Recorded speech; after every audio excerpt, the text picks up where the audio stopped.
श्री नवनाथ भक्तिसार अध्याय 5वां हिंदी। पिछले अध्याय में हमने देखा हिंगड़ा देवी का आशीर्वाद लेकर मच्छिंद्रनाथ आगे यात्रा करने के लिए निकले। तब वह बारामल्लाहार नाम के एक घने जंगल में पहुंच। वहां सब तरफ घना अंधेरा छाया हुआ था और अंधेरे में दीपक दिखाई दिए। यह सब भूत ही होंगे, यह मच्छिंद्रनाथ ने जान लिया और भविष्य में इन भूतों का अपने लिए उपयोग होगा। यह जानकर मच्छिंद्रनाथ ने इन भूतों को वश करने का सोच लिया और उन्होंने उन भूतों पर परशास्त्र का प्रयोग करके इन सभी भूतों को जमीन से चिपका दिया। इन भूतों की संख्या करीबन 8 करोड़ थी और उसमें से 12 मल्हार भूते परशास्त्र के प्रभाव के कारण वही जकड़ कर जमीन से चिपक कर रह गए। उधर सभी भूत मिलने क्यों नहीं आए, ये देखकर वेताड़ ने अपने भूतों को इन सब भूतों को देखने के लिए भेजा। जब वेताड़ के भेजे गए भूत इन जकड़े हुए भूतों को देखने के लिए आए, तब उन्होंने देखा कि वे सभी भूत जमीन से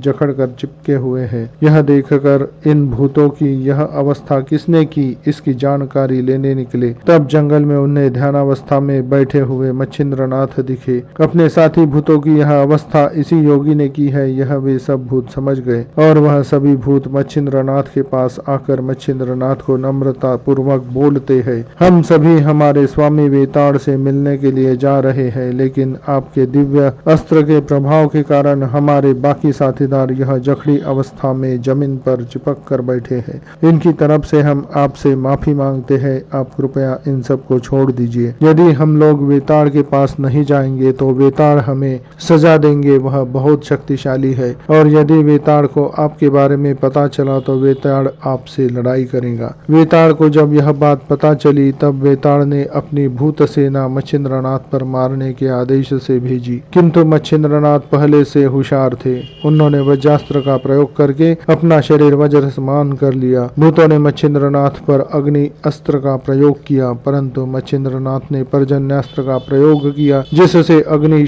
अस्त्र शांत हो गया। इस तरह कई दिन तक यह युद्ध शुरू था। अंत में मच्छिंद्रनाथ ने वाताकर्षण अस्त्र का प्रयोग करके भूतों को बेशुद्धावस्था में पहुंचा दिया। तब भूत मच्छिंद्रनाथ की शरण में आते हैं। तब मच्छिंद्रनाथ भूतों के सामने अपनी एक शर्त रखते हैं कि उन्होंने जो शाबरी विद्या में काव्य ग्रंथ लिखा है, उस काव्य ग्रंथ को जैसे देवताओं ने अपना आशीर्वाद दिया है, इस ग्रंथ में लिखे हुए मंत्र महान है और इस ग्रंथ को सिद्धि प्राप्त होने के लिए आप सभी अपनी मान्यता देंगे तो ही मैं आप सभी को छोड़ूंगा। मच्छिंद्रनाथ की यह शर्त सभी भूतगण मान्य करते हैं और भूतनाथ वेताड़ भी मंत्रोपचार